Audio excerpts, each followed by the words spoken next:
माननीय अध्यक्ष जी,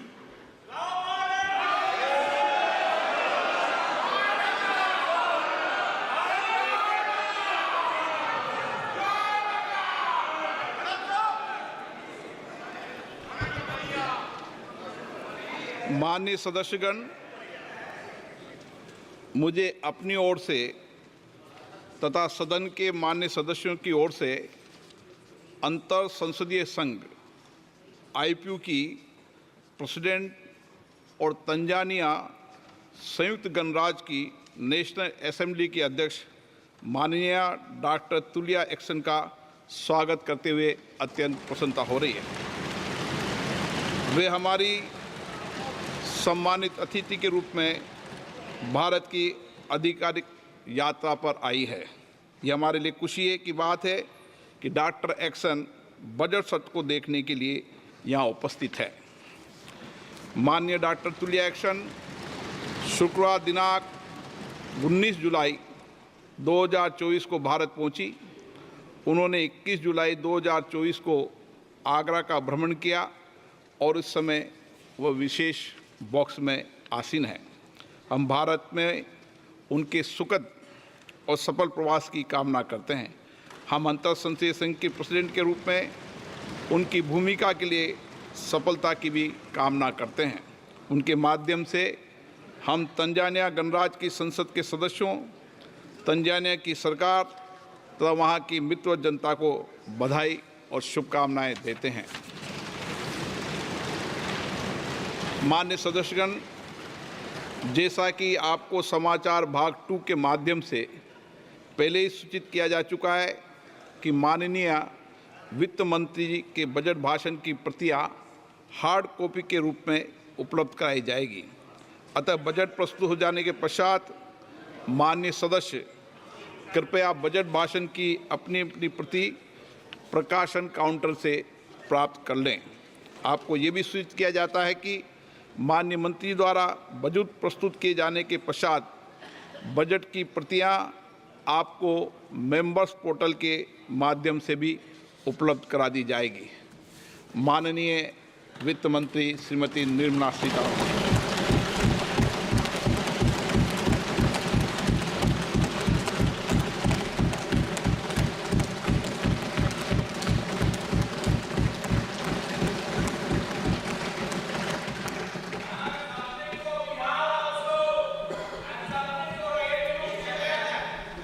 Honorable Speaker, I present the budget for 24-25. Introduction. The people of India have reposed their faith in the government led by Honorable Prime Minister Shri Narendra Modi and re-elected it for a historic third term under his leadership.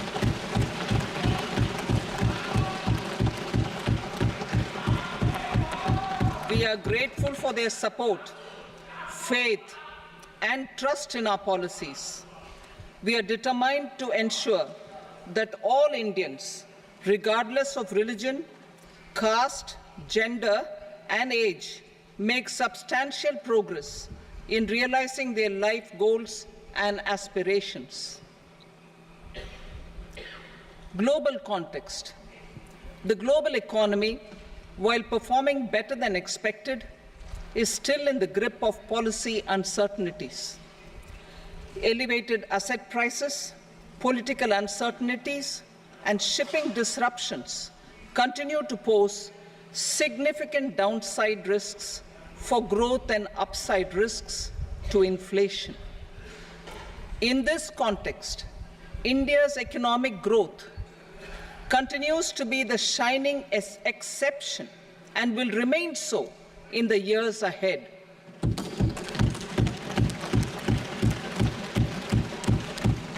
India's inflation continues to be low, stable, and moving towards the 4% target. Core inflation, that is non-food and non-fuel, currently is 3.1%. Steps are being taken to ensure supplies of perishable goods reach markets adequately. Interim budget. As mentioned in the interim budget, we need to focus on 4 major castes, namely the Garib, Mahilaye, Yuva, and Annadata, the poor, women, youth, and the farmer. For Annadata, we announced higher minimum support prices a month ago for all major crops, delivering on the promise of at least a 50% margin over costs. Pradhan Mantri Garib Kalyan Anna Yojana was extended for 5 years, benefiting more than 80 crore people. Administrative actions for approval and implementation of various schemes announced in the interim budget are well underway. The required allocations have been made. Budget theme. Turning attention to the full year and beyond in this budget, we particularly focus on employment, skilling, MSMEs, and the middle class.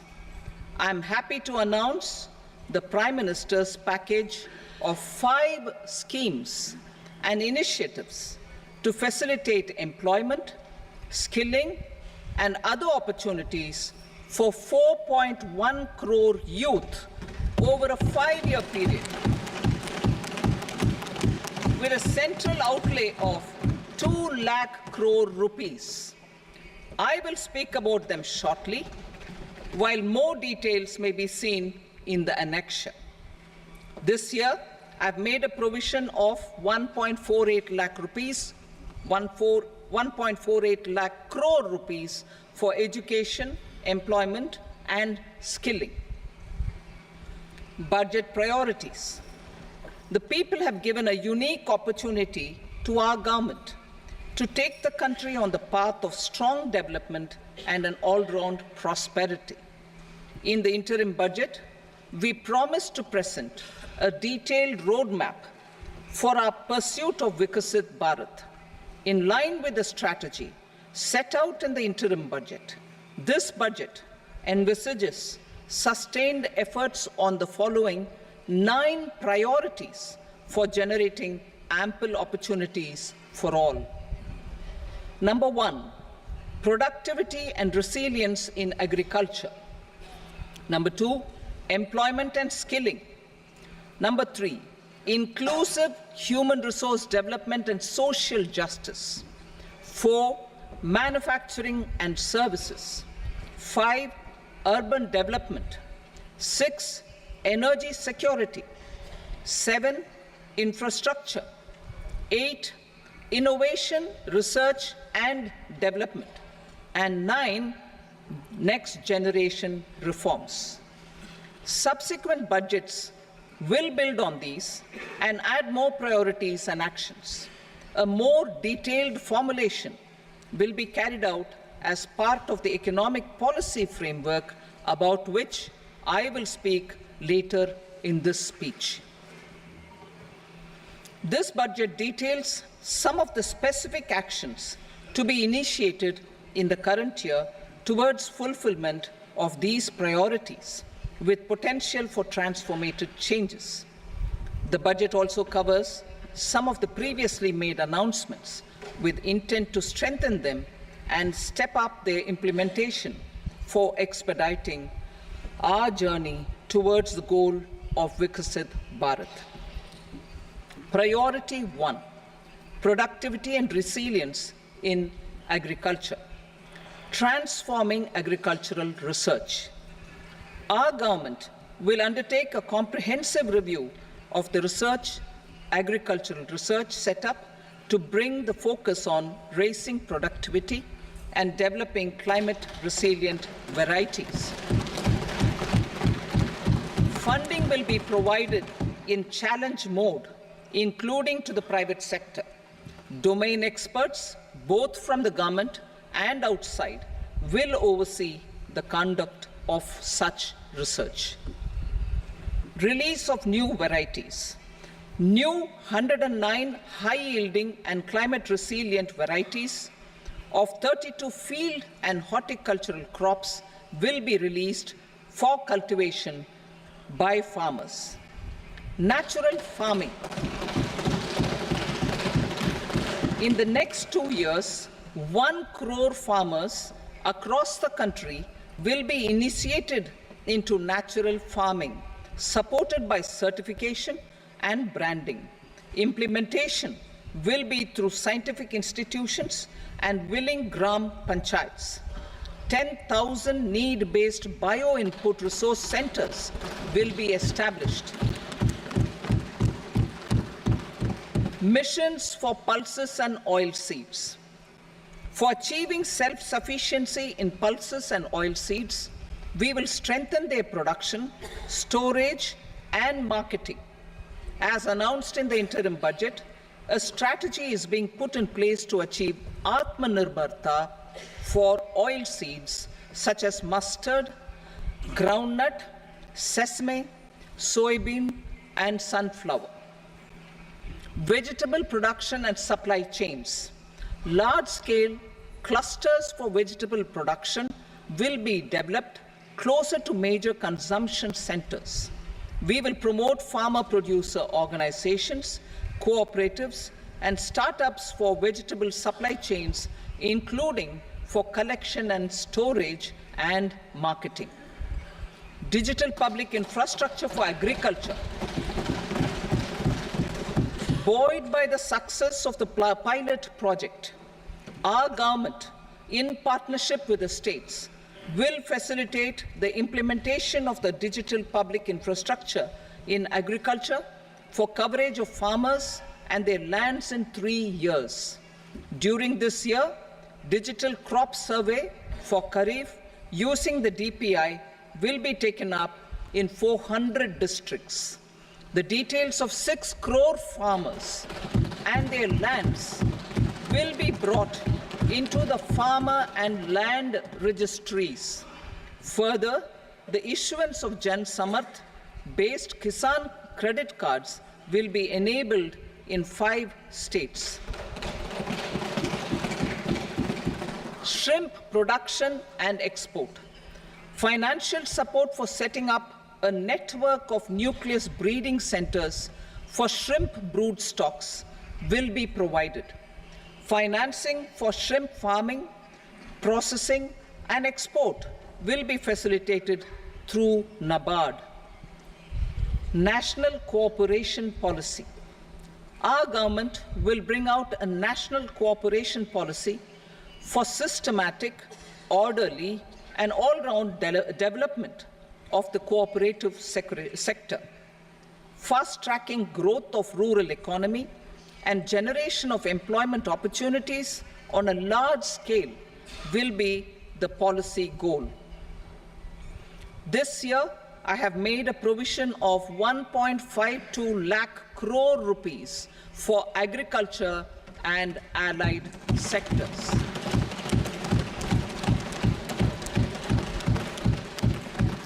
Priority 2, employment and skilling. Employment-linked incentive. Our government will implement following 3 schemes for employment-linked incentive as part of the Prime Minister's package. These will be based on enrollment in the EPFO and focus on recognition of first-time employees and support to employees and employers. Scheme A, first-timers. This scheme will provide 1 month wage to all persons newly entering the workforce in all formal sectors.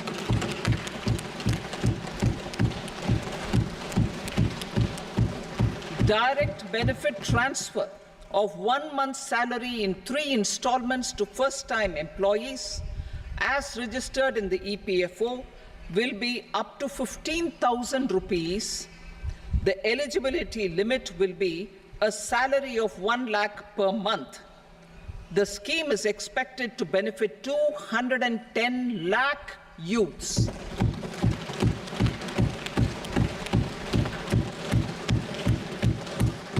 Scheme B, job creation in manufacturing.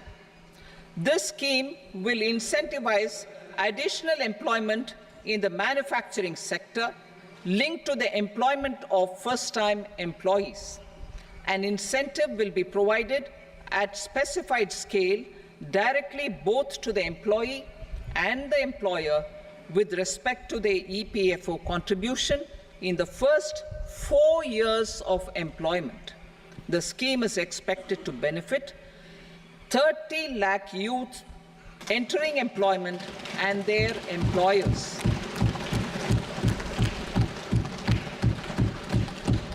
Scheme C, support to employers. This employer-focused scheme will cover additional employment in all sectors. All additional employment within a salary of 1 lakh rupee per month will be counted. The government will reimburse to employers up to 3,000 rupees per month for 2 years towards the EPFO contribution for each additional employee. The scheme is expected to incentivize additional employment of 50 lakh persons.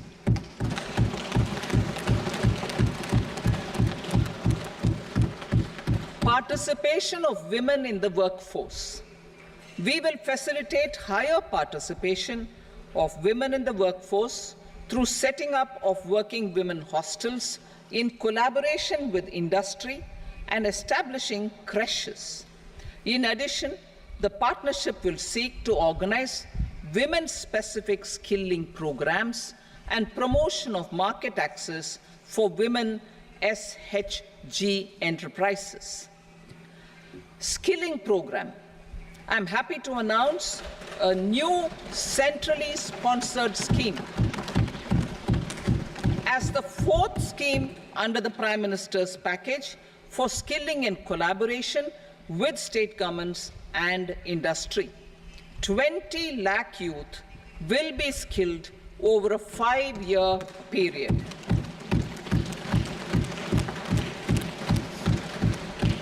"1,000 industrial training institutes will be upgraded in hub and spoke arrangements with outcome orientation.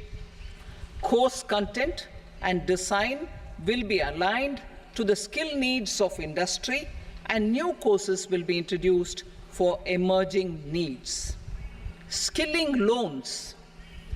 The model skill loan scheme will be revised to facilitate loans up to 7.5 lakh rupees with a guarantee from a government-promoted fund. This measure is expected to help 25,000 students every year.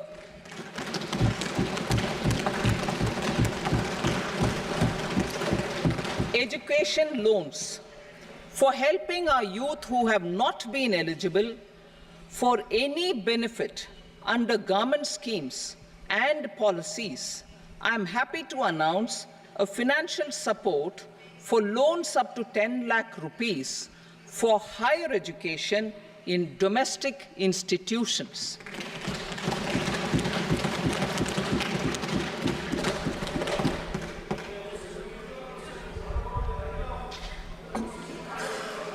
E-vouchers for this purpose.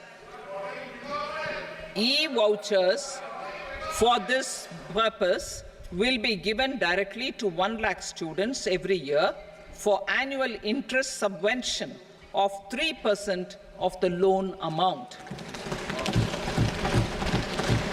Priority 3, inclusive human resource development and social justice. Saturation approach. Our government is committed to all-round, all-pervasive, and all-inclusive development of people, particularly farmers, youth, women, and the poor.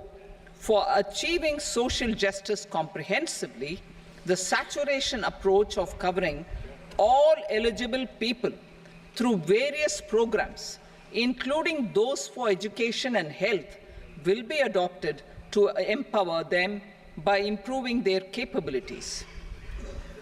Implementation of schemes meant for supporting economic activities by craftsmen artisans, self-help groups, scheduled caste, scheduled tribe, and women entrepreneurs and street vendors such as the PM Vishwakarma, PM Swanidhi, National Livelihood Missions, and Stand Up India will be stepped up. Purvodaya. The states in the eastern part of the country are rich in endowments and have strong cultural traditions. We will formulate a plan, Purvodaya, for the all-round development of the eastern region of the country, covering Bihar, Jharkhand, West Bengal, Odisha, and Andhra Pradesh. This will cover human resource development, infrastructure, and generation of economic opportunities to make the region an engine to attain Vikasit Bharat. On the Amritsar-Kolkata Industrial Corridor, we will support development of an industrial node at Gaya. This corridor will catalyze industrial development of the eastern region. The industrial node at Gaya will also be a good model for developing our ancient centers of cultural importance into future centers of modern economy. This model shall showcase Vikas B, Virasat B in our growth trajectory. We will also support development of road connectivity projects, namely 1. Patna-Purnia Expressway, 2. Buxar-Bhagalpur Expressway, 3. Bodh Gaya, Rajgir, Vaishali and Darbhanga spurs, and 4. Additional 2-lane bridge over River Ganga at Buxar at a total cost of 26,000 crore rupees.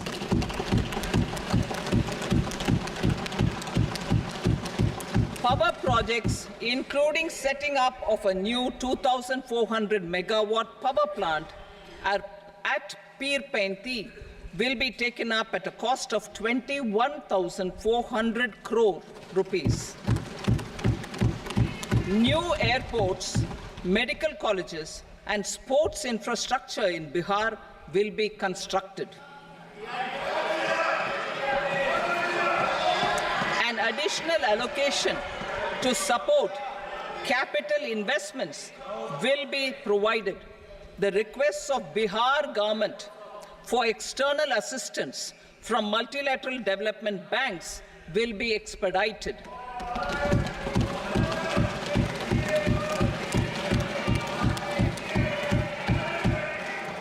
Andhra Pradesh Reorganization Act. Our government has made concerted efforts to fulfill the commitments in Andhra Pradesh Reorganization Act.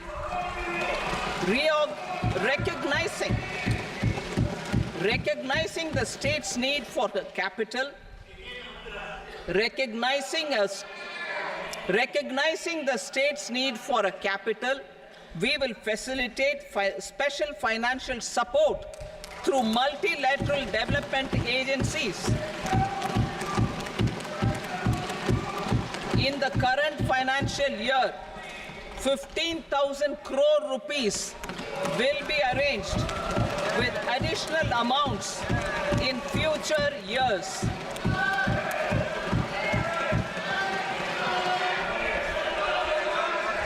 Our government is fully committed to financing and early completion of the Polavaram irrigation project, which is the lifeline for Andhra Pradesh and its farmers. This will facilitate our country's food security as well. Under the Andhra Pradesh Reorganization Act, for promoting industrial development, funds will be provided for essential infrastructure such as water, power, railways, and roads. In Kopparthi node on the Visakhapatnam-Chennai Industrial Corridor, and Varavakal node on the Hyderabad-Bengaluru Industrial Corridor. An additional allocation will be provided this year towards capital investment for economic growth. Grants for backward regions of Rayalaseema, Prakasham, North Coastal Andhra, as stated in the Act, will be provided. PM Awas Yojana. 3 crore additional houses under the PM Awas Yojana in rural and urban areas in the country have been announced, for which the necessary allocations are being made. Women-led development. For promoting women-led development, the budget carries an allocation of more than 3 lakh crore for schemes benefiting women and girls. This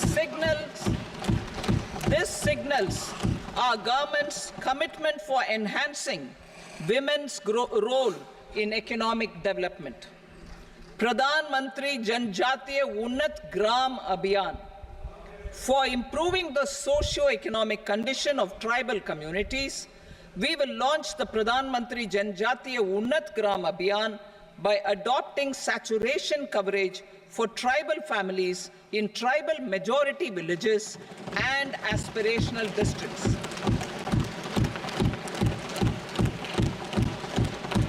This will cover 63,000 villages, benefiting 5 crore tribal people. Bank branches in northeastern region. More than 100 branches of India Post Payment Bank will be set up in the northeast region to expand the banking services. This year, I have made a provision of 2.66 lakh crore rupees for rural development, including rural infrastructure. Priority 4, manufacturing and services, support for promotion of MSMEs. This budget provides special attention to MSMEs and manufacturing, particularly labor-intensive manufacturing. We have formulated a package covering financing, regulatory changes, and technology support for MSMEs to help them grow and also compete globally, as mentioned in the interim budget. I am happy to announce the following specific measures. Credit guarantee scheme for MSMEs in the manufacturing sector. For facilitating term loans to MSMEs for purchase of machinery and equipment without collateral or third-party guarantee, a credit guarantee scheme will be introduced. The scheme will operate on pooling of credit risks of such MSMEs. A separately constituted self-financing guarantee fund will provide to each applicant guarantee cover up to 100 crore rupees, while the loan amount may be larger. The borrower will have to provide an upfront guarantee fee and an annual guarantee fee on the reducing loan balance. New assessment model for MSME credit. Public sector banks will build their own in-house capability to assess MSMEs for credit instead of relying on external assessment. They will also take a lead in developing or getting developed a new credit assessment model based on the scoring of digital footprints of the MSMEs in the economy. This is expected to be a significant improvement over the traditional assessment of credit eligibility based only on asset or turnover criteria. That will also cover MSMEs without a formal accounting system. Credit support to MSMEs during stress period. I'm happy to announce a new mechanism for facilitating continuation of bank credit to MSMEs during their stress period while being in special mention account SMA account, SMA stage, for reasons beyond their control, MSMEs need credit to continue their business and to avoid getting into the NPA stage. Credit availability will be supported through a guarantee from a government-promoted fund. Mudra loans. The limit of Mudra loans will be enhanced to 20 lakh from the current 10 lakh for those entrepreneurs who have availed and successfully repaid previous loans under the Tarun category. Enhanced scope for mandatory onboarding in TREDS. For facilitating MSMEs to unlock their working capital by converting their trade receivables into cash, I propose to reduce the turnover threshold of buyers for mandatory onboarding on the TREDS platform from rupees 500 crore to 250 crore rupees. This measure will bring 22 more CPSCs and 7,000 more companies onto the platform. Medium enterprises will also be included in the scope of the suppliers. SIDBI branches in MSME clusters. SIDBI will open new branches to expand its reach to serve all major MSME clusters within 3 years and provide direct credit to them. With the opening of 24 such branches this year, the service coverage will expand to 168 out of 242 major clusters. MSME units for food irradiation, quality and safety testing. Financial support for setting up of 50 multi-product food irradiation units in the MSME sector will be provided. Setting up of 100 food quality and safety testing labs with NABL accreditation will be facilitated. E-commerce export hubs. To enable MSMEs and traditional artisans to sell their products in international markets, e-commerce export hubs will be set up in public-private partnership mode. These hubs, under a seamless regulatory and logistic framework, will facilitate trade and export-related services under one roof. Measures for promotion of manufacturing and services. Internship in top companies. As the fifth scheme under Prime Minister's package, our government will launch a comprehensive scheme for providing internship opportunities in 500 top companies to 1 crore youth in 5 years. They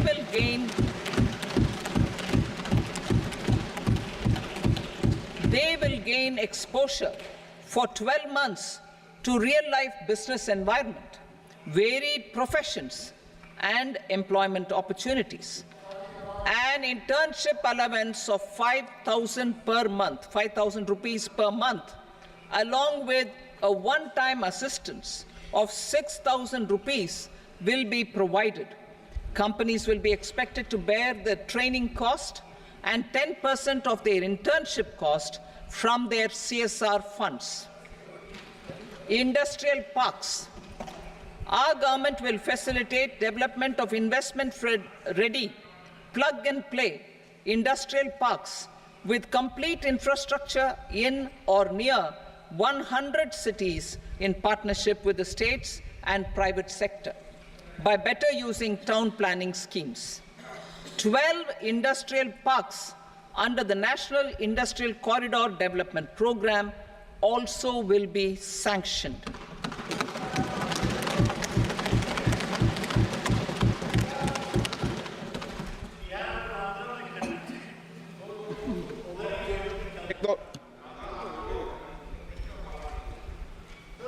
veggie भाई पर no please बैठिए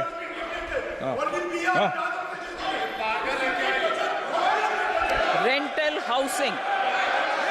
Rental housing with dormitory type accommodation for industrial workers will be, just 1 minute. Rental housing, I repeat, rental housing with dormitory type accommodation for industrial workers will be facilitated in PPP mode with VGF support and commitment from anchor industries. Shipping industry, ownership, leasing, and flagging reforms will be implemented to improve the share of Indian shipping industry and generate more employment. Critical mineral mission. We will set up a critical mineral mission for domestic production, recycling of critical minerals, and overseas acquisition of critical mineral assets. Its mandate will include technology development, skilled workforce, extended producer responsibility framework, and a suitable financing mechanism. Offshore mining of minerals. Our government will launch the auction of the first tranche of offshore blocks for mining, building on the exploration already carried out. Digital public infrastructure applications. Turning to the services sector, I propose development of DPI applications at population scale for productivity gains, business opportunities, and innovation by the private sector. These are planned in the areas of credit, e-commerce, education, health, law and justice, logistics, MSME service delivery, and urban governance. Integrated technology platform for IBC ecosystem. An integrated technology platform will be set up for improving the outcomes under the Insolvency Bankruptcy Code for achieving consistency, transparency, timely processing, and better oversight for all stakeholders. Voluntary closure of LLPs. The services of the Center for Processing Accelerated Corporate Exit, CPACE, will be extended for voluntary closure of LLPs to reduce the closure times. National Company Law Tribunals. The IBC has resolved more than 1,000 companies, resulting in direct recovery of 3.3 lakh crore to creditors. 3.3 lakh crore rupees to creditors. In addition, 28,000 cases involving over 10 lakh crore rupees have been disposed of even prior to admission. Appropriate changes to the IBC, reforms and strengthening of the tribunal and appellate tribunals will be initiated to speed up insolvency resolution. Additional tribunals will be established. Out of those, some will be notified to decide cases exclusively under the Companies Act. Debt recovery. Steps for reforming and strengthening debt recovery tribunals will be taken. Additional tribunals will be established to speed up recovery. Priority 5, urban development. Cities as growth hubs. Working with states, our government will facilitate development of cities as growth hubs. This will be achieved through economic and transit planning and orderly development of peri-urban areas utilizing town planning schemes. Creative redevelopment of cities. For creative brownfield redevelopment of existing cities with a transformative impact, our government will formulate a framework for enabling policies, market-based mechanisms, and regulation. Transit-oriented development. Transit-oriented development plans for 14 large cities with a population above 30 lakh will be formulated, along with an implementation and financing strategy. Urban housing.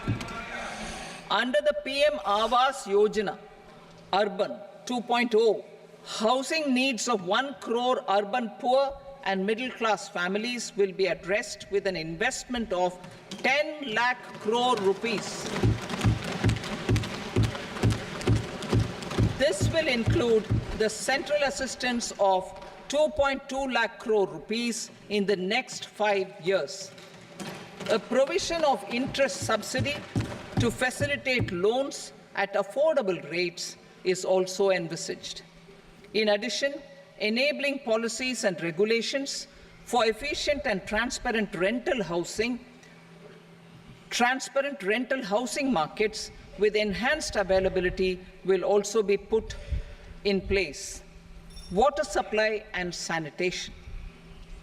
In partnership with state governments and multilateral development banks, we will promote water supply, sewage treatments, and solid waste management projects and services for 100 large cities through bankable projects.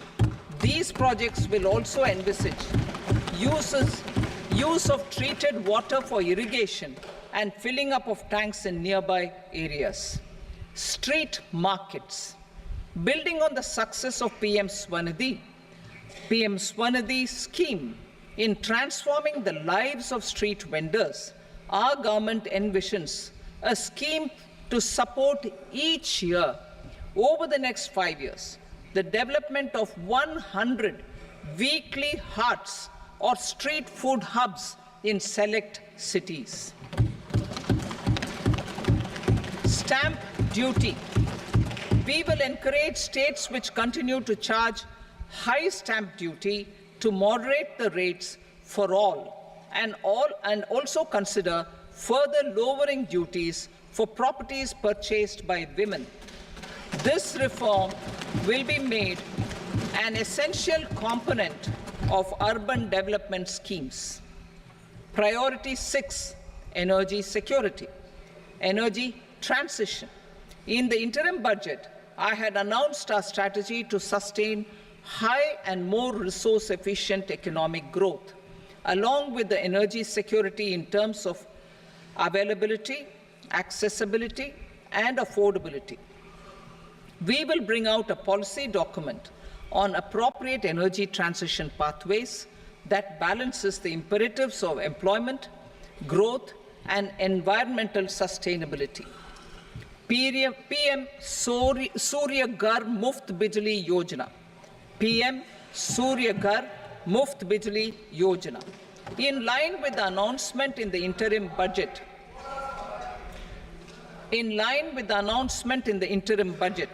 PM Surya Ghar Muft Bijli Yojana has been launched to install rooftop solar plants to enable 1 crore households obtain free electricity up to 300 units every month. The scheme has generated remarkable response with more than 1.28 crore registrations and 14 lakh applications, and we will further encourage it. Pumped storage policy. A policy for promoting pumped storage projects will be brought out for electricity storage and facilitating smooth integration of the growing share of renewable energy with its variable and intermittent nature in the overall energy mix. Research and development of small and modular nuclear reactors. Nuclear energy is expected to form a very significant part of the energy mix for Vikasit Bharat. Towards that pursuit, our government will partner with the private sector for 1. Setting up Bharat Small Reactors, 2. Research and development of Bharat Small Modular Reactor, and 3. Research and development of newer technologies for nuclear energy. The R&D funding announced in the interim budget will be made available for this sector also. Advanced ultra supercritical thermal power plants. The development of indigenous technology for advanced ultra supercritical thermal power plants with much higher efficiency has been completed. A joint venture between NTPC, and BHEL will set up a full-scale 800 megawatt commercial plant using AUSC technology. The government will provide the required fiscal support. Moving forward, development of indigenous capacity for the production of high-grade steel and other advanced metallurgy materials for these plants will result in strong spin-off benefits for the economy. Roadmap for hard-to-abate industries. A roadmap for moving the hard-to-abate industries from energy efficiency targets to emission targets will be formulated. Appropriate regulations for transition of these industries from the current perform, achieve, and trade mode to Indian carbon market mode will be put in place. Support to traditional micro and small industries. An investment-grade energy audit of traditional micro and small industries in 60 clusters, including brass and ceramic, will be facilitated. Financial support will be provided for shifting them to cleaner forms of energy and implementation of energy efficiency measures. The scheme will be replicated in another 100 clusters in the next phase. Priority 7, infrastructure investment by central government. Significant investment the central government has made over the years in building and improving infrastructure has had a strong multiplier effect on the economy. We will endeavor to maintain strong fiscal support for infrastructure over the next 5 years in conjunction with imperatives of other priorities and fiscal consolidation. This year, I have provided 11,11,111 crore rupees for capital expenditure. This would be 3.4% of our GDP.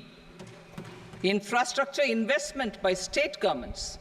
We will encourage states to provide support of similar scale for infrastructure, subject to their development priorities. A provision of 1.5 lakh crore rupees for long-term interest-free loans have been made this year also to support the states in their resource allocation. Private investment in infrastructure. Investment in infrastructure by private sector will be promoted through viability gap funding and enabling policies and regulations. A market-based financing framework will be brought out. Pradhan Mantri Gram Sadak Yojana. Phase 4 of the PMGSY will be launched to provide all-weather connectivity to 25,000 rural habitations, which have become eligible in view of their population increase. Irrigation and flood mitigation. Bihar has frequently suffered from floods, many of them originating outside the country. Plans to build flood control structures in Nepal are yet to progress. Our government, through the Accelerated Irrigation Benefit Program and other sources, will provide financial support for projects with estimated cost of 11,500 crore rupees, such as the Kosi-Michi intra-state link and 20 other ongoing and new schemes, including barrages, river pollution abatement, and irrigation projects. In addition, survey and investigation of Kosi-related flood mitigation and irrigation projects will be undertaken.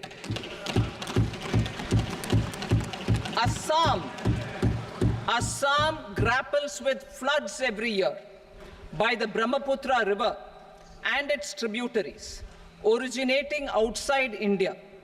We will provide assistance to Assam for flood management and related projects.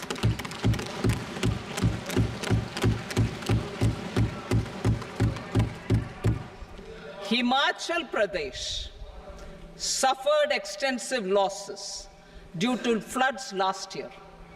Our government will provide assistance to the state for reconstruction and rehabilitation through multilateral development assistance.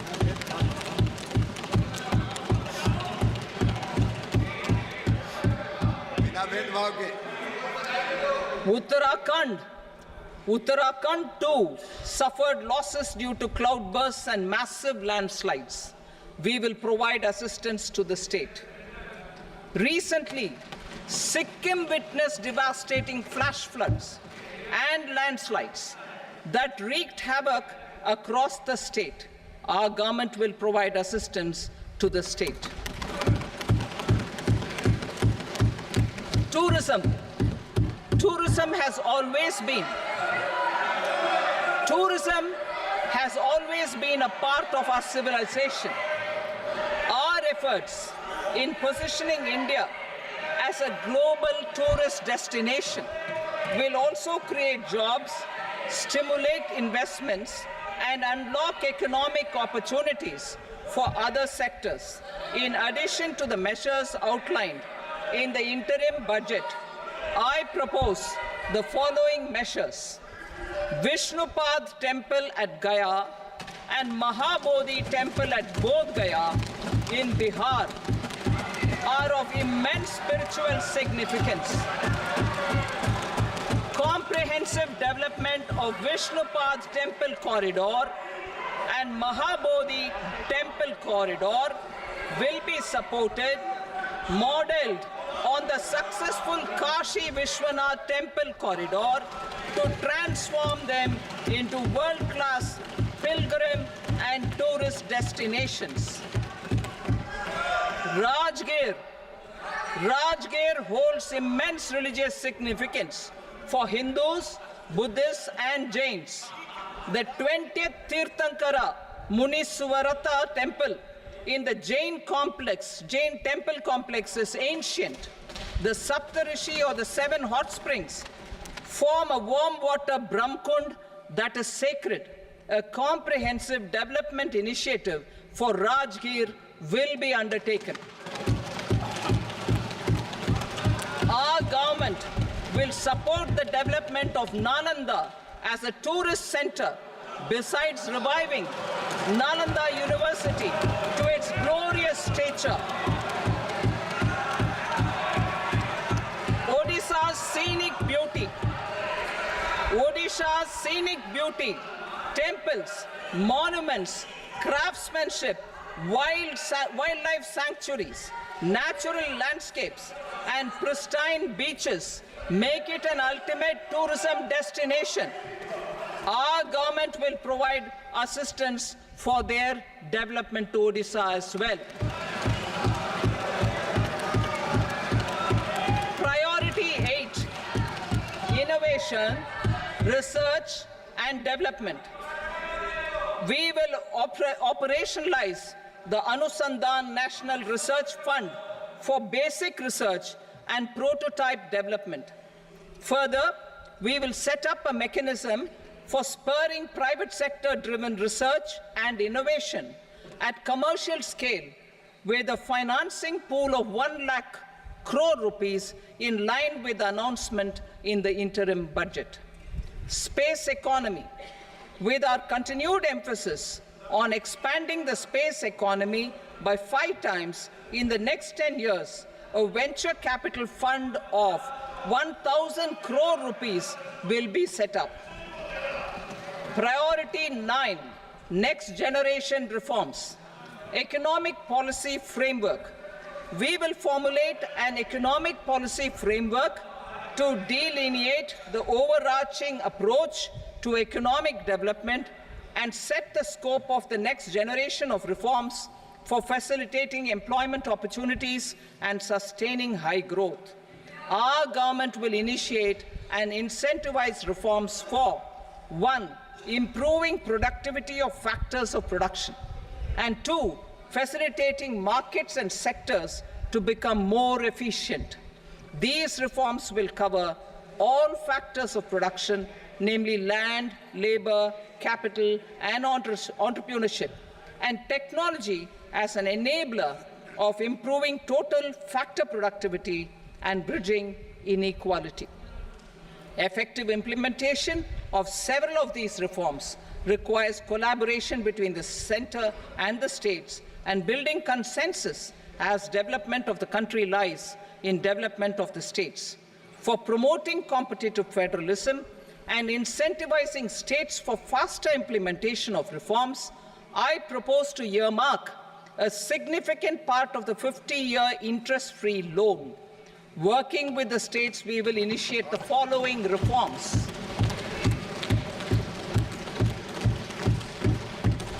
Land-related reforms and actions, both in the rural and urban areas, will cover land administration, will cover 1. Land administration, planning and management, and 2. Urban planning usage and building bylaws. These will be incentivized for completion within the next 3 years through appropriate fiscal support. Rural land-related actions. Rural land-related actions will include 1. Assignment of unique land parcel identification number, UL PIN, or Bhu Aadhaar for all lands. 2. Digitization of cadastral maps. 3. Survey of subdivisions, survey of map subdivisions as per current ownership. 4. Establishment of land registry. And 5. Linking to the farmers registry. These actions will also facilitate credit flow and other agricultural services. Urban land-related actions.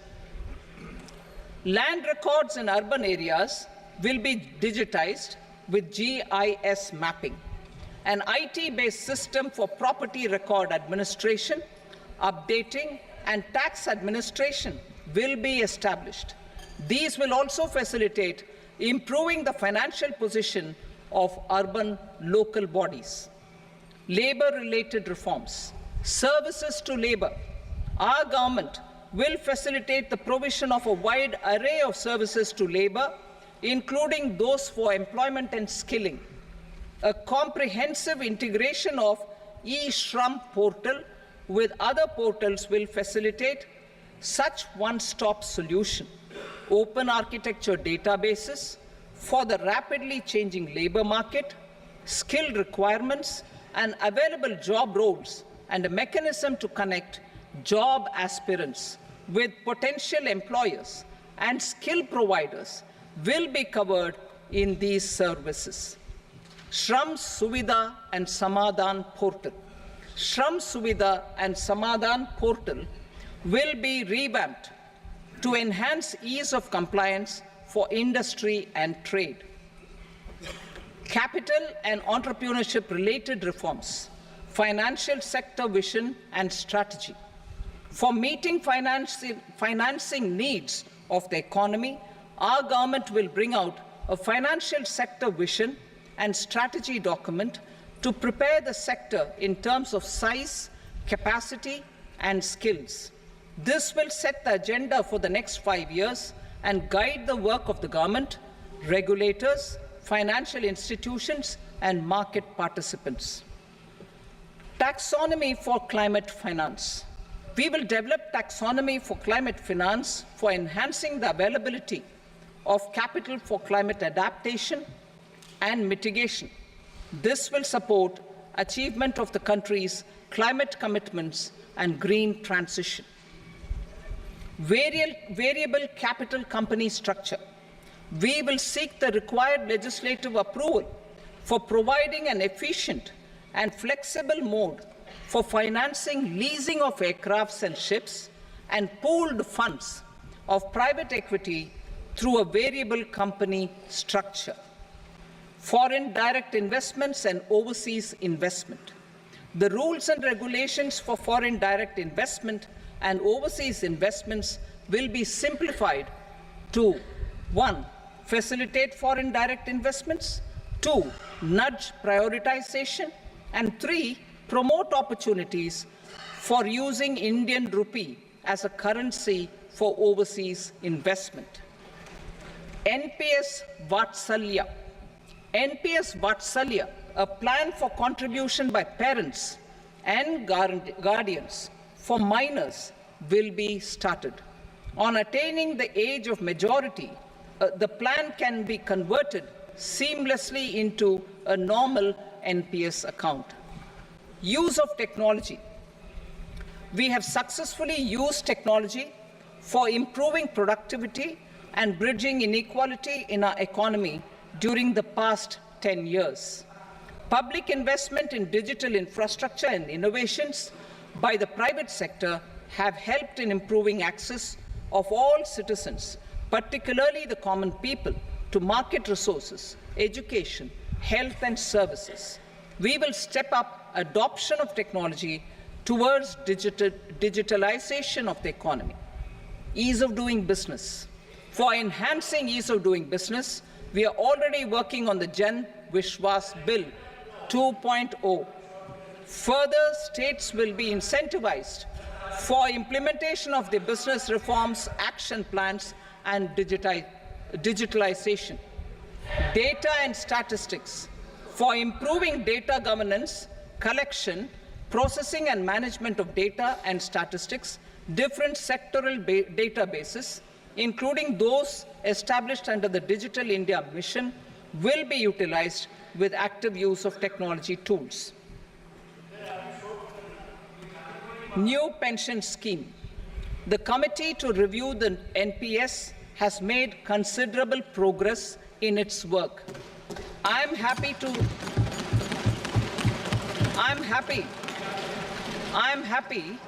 that the staff side of the National Council of the Joint Consultative Machinery for Central Government Employees has taken a constructive approach. A solution will be evolved which addresses the relevant issues while maintaining fiscal prudence to protect the common citizens. Budget estimates for 24-25. For the year 24-25, total receipts other than borrowings and the total expenditure are estimated at 32.07 lakh crore rupees and 48.21 lakh crore rupees respectively. The net tax receipts are estimated at 25.83 lakh crore rupees. The fiscal deficit is estimated at 4.9% of the GDP. The gross and the net market borrowings through dated securities during 24-25 are estimated at 14.01 lakh crore rupees and 11.63 lakh crore rupees respectively. Both will be less than that in 23-24. The fiscal consolidation path announced by me in 2021 has served our economy very well, and we aim to reach the deficit below 4.5% next year. The government is committed to staying the course. From 2026-27 onwards, our endeavor will be to keep the fiscal deficit each year such that the central government's debt will be on a declining path as percentage of GDP. I will now move to Part B.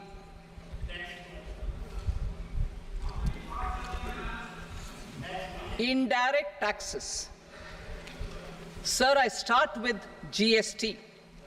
It has decreased tax incidence on the common man, reduced compliance burden and logistics cost for trade and industry, and enhanced revenues of the central and the state governments. It is a success of vast proportions. To multiply the benefits of GST, we will strive to further simplify and rationalize the tax structure and endeavor to expand it to the remaining sectors. My proposals for custom duties My proposals for customs duties intend to support domestic manufacturing, deepen local value addition, promote export competitiveness, and simplify taxation while keeping the interest of the general public and consumers surmount. In Budget 22-23, we reduced the number of customs duty rates. I propose to undertake a comprehensive review of the rate structure over the next 6 months to rationalize and simplify it for ease of trade, removal of duty inversion, and reduction of disputes. I shall now take up sector-specific customs duty proposals. Medicine and medical equipments. To provide relief to cancer patients, I propose to fully exempt 3 more medicines from customs duties.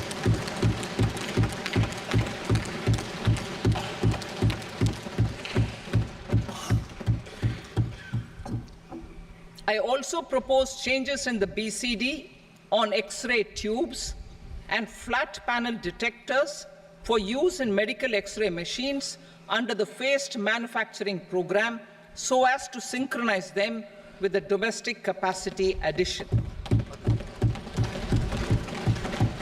Mobile phone and related parts. With a 3-fold increase in domestic production and almost a 100-fold jump in exports of mobile phones over the last 6 years, the Indian mobile industry has matured. In the interest of consumers, I now propose to reduce the BCD on mobile phone, mobile PCBA, and mobile charger to 15%. Critical minerals.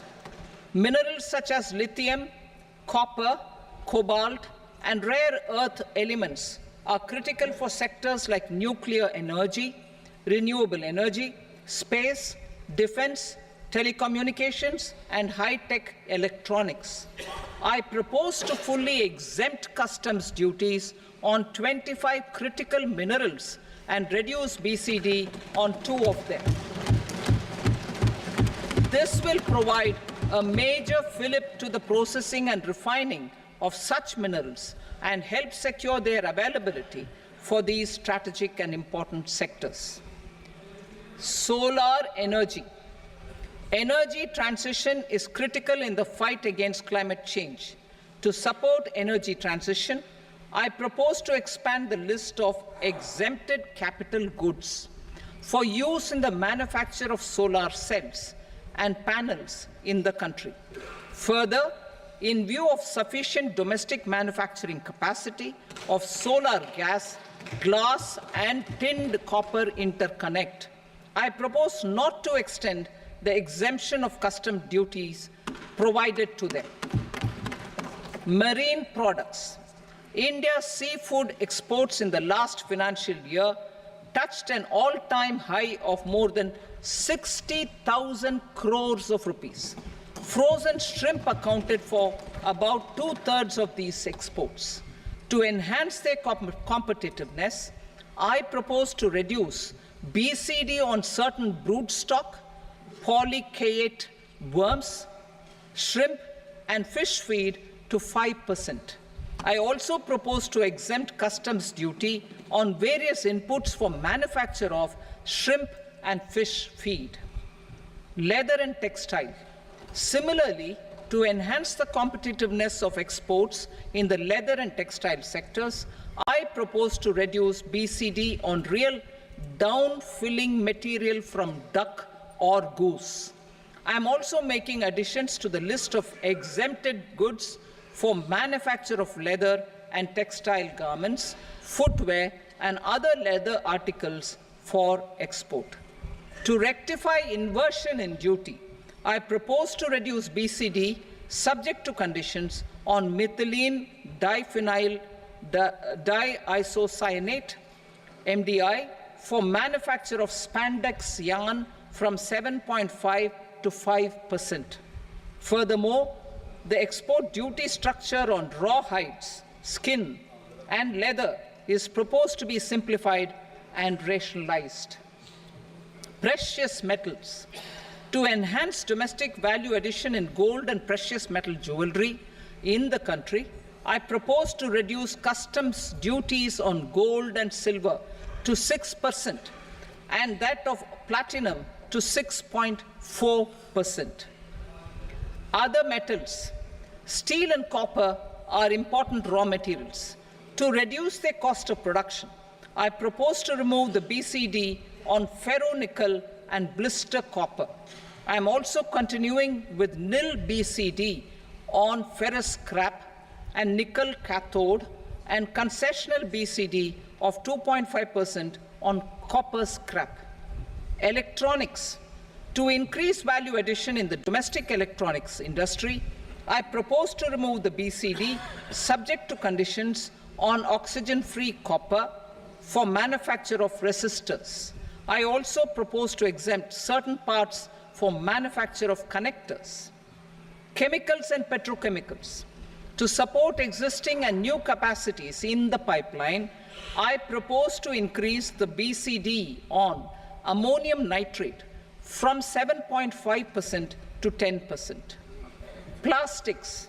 PVC flex banners are non-biodegradable and hazardous for environment and health. To curb their imports, I propose to raise the BCD on them from 10 to 25%. Telecommunication equipment. To incentivize domestic manufacturing, I propose to increase the BCD from 10 to 15% on PCBA of specified telecom equipment. Trade facilitation. To promote domestic aviation and boat and ship MRO, I propose to extend the period for export of goods imported for repairs from 6 months to 1 year. I'll read that again. To promote domestic aviation and boat and ship maintenance, repair and operations, I propose to extend the period for export of goods imported for repairs from 6 months to 1 year.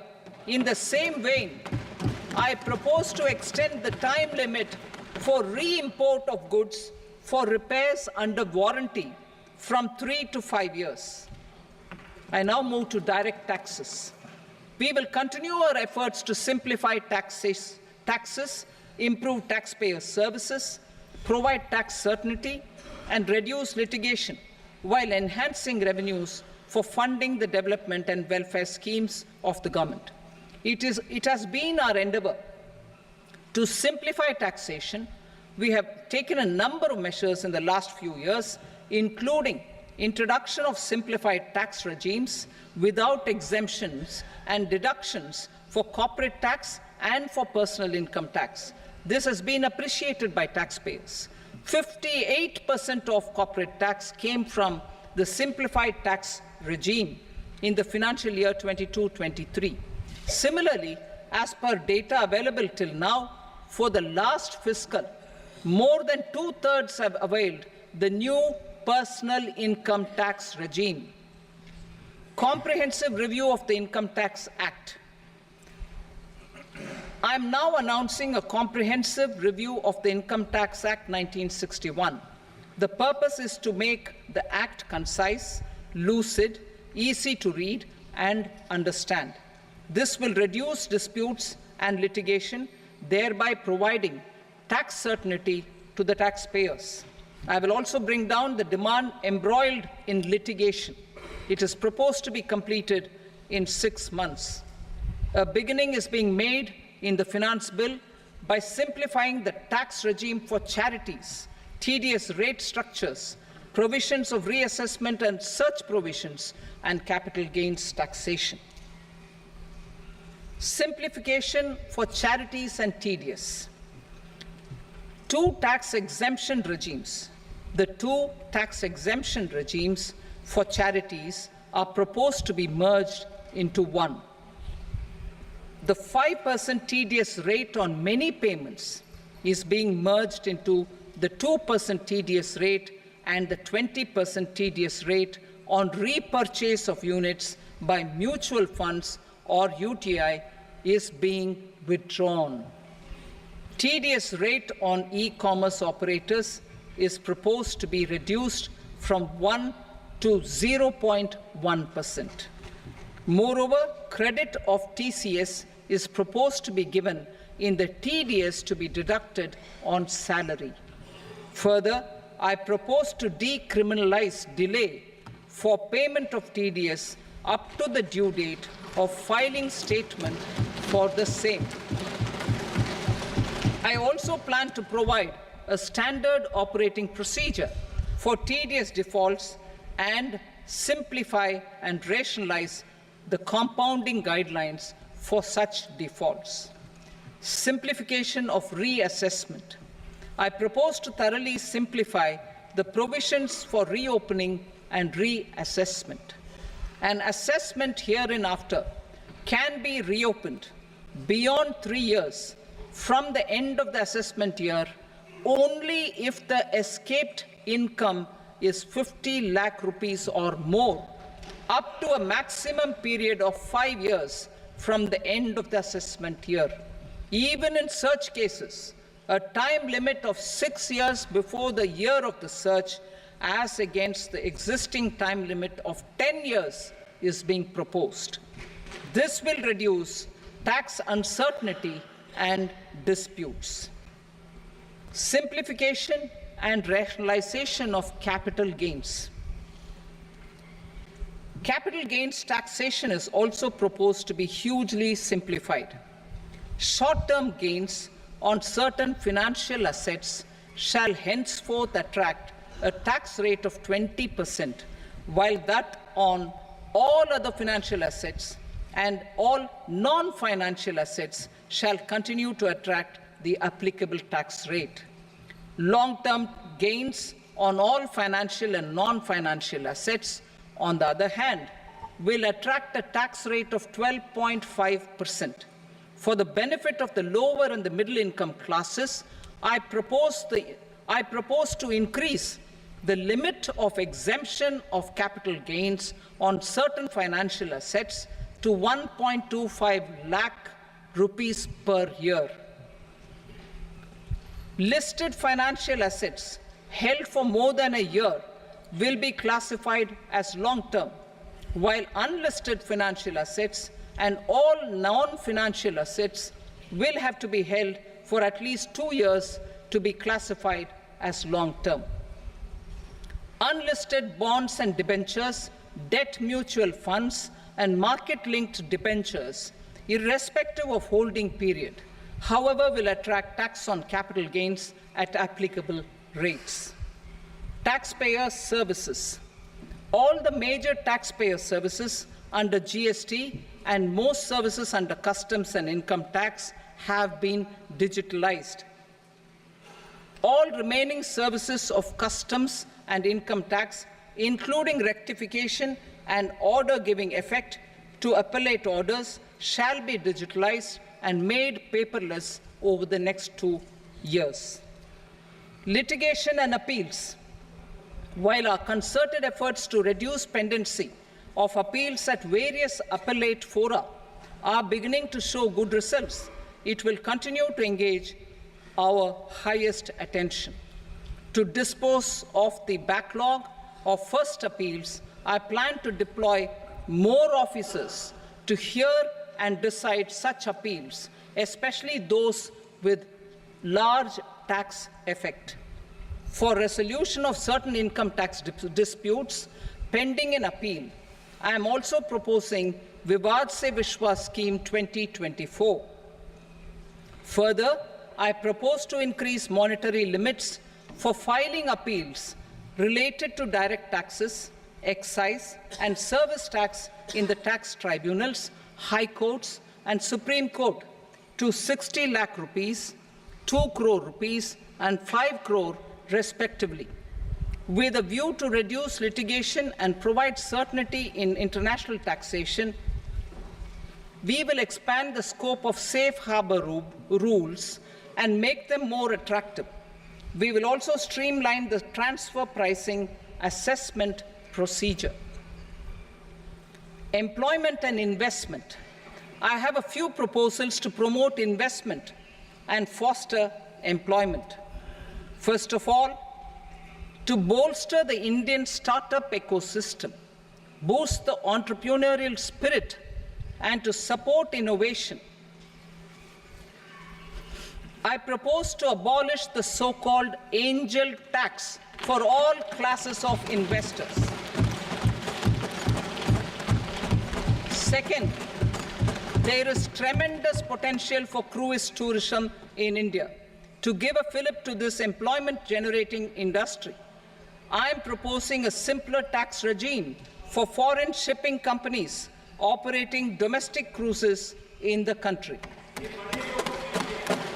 Third, India is a world leader in the diamond cutting and polishing industry, which employs a large number of skilled workers.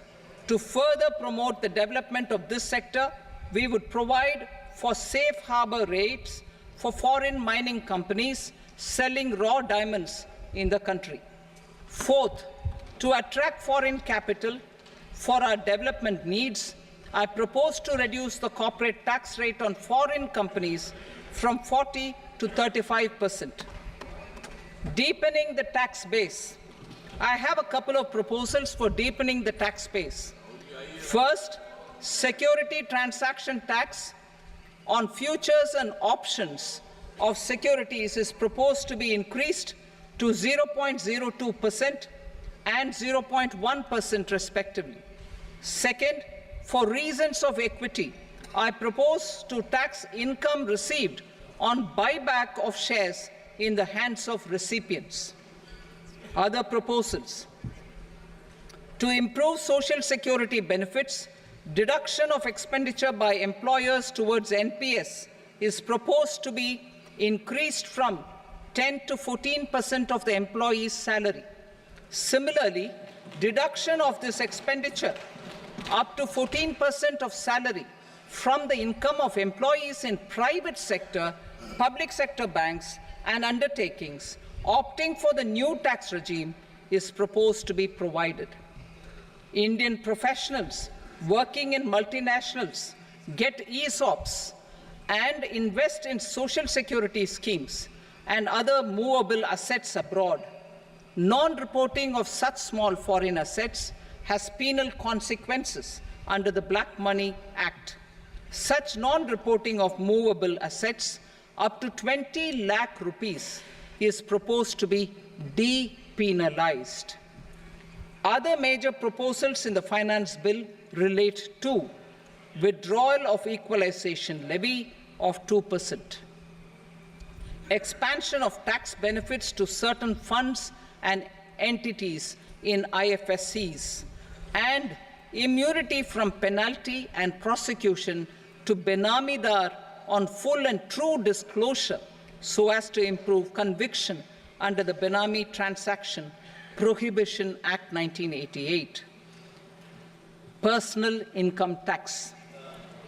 Coming to personal income tax rates, I have two announcements to make for those opting for the new tax regime. First, the standard deduction for salaried employees is proposed to be increased from 50,000 to 75,000 rupees.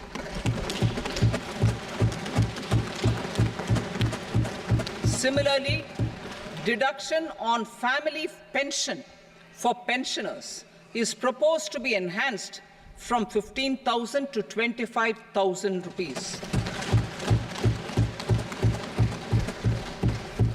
This will provide relief to about 4 crore salaried individuals and pensioners.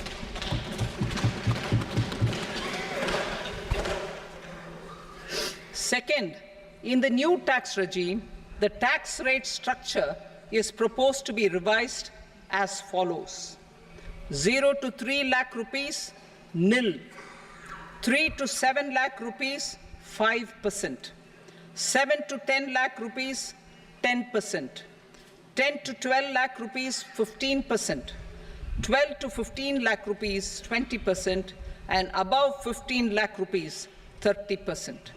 As a result of these changes, a salaried employee in the new tax regime stands to save up to 17,500 rupees in income tax.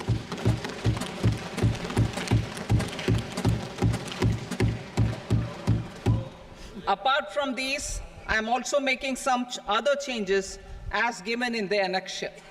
As a result of these proposals, revenue of about 37,000 crore, that is 29,000 crore in direct taxes and 8,000 crore in indirect taxes will be foregone, while revenue of about 30,000 crore rupees will be additionally mobilized. Thus, the total revenue foregone is about 7,000 crores annually.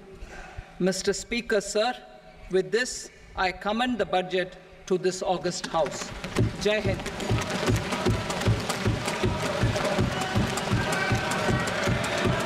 Item number 2. Item number 2.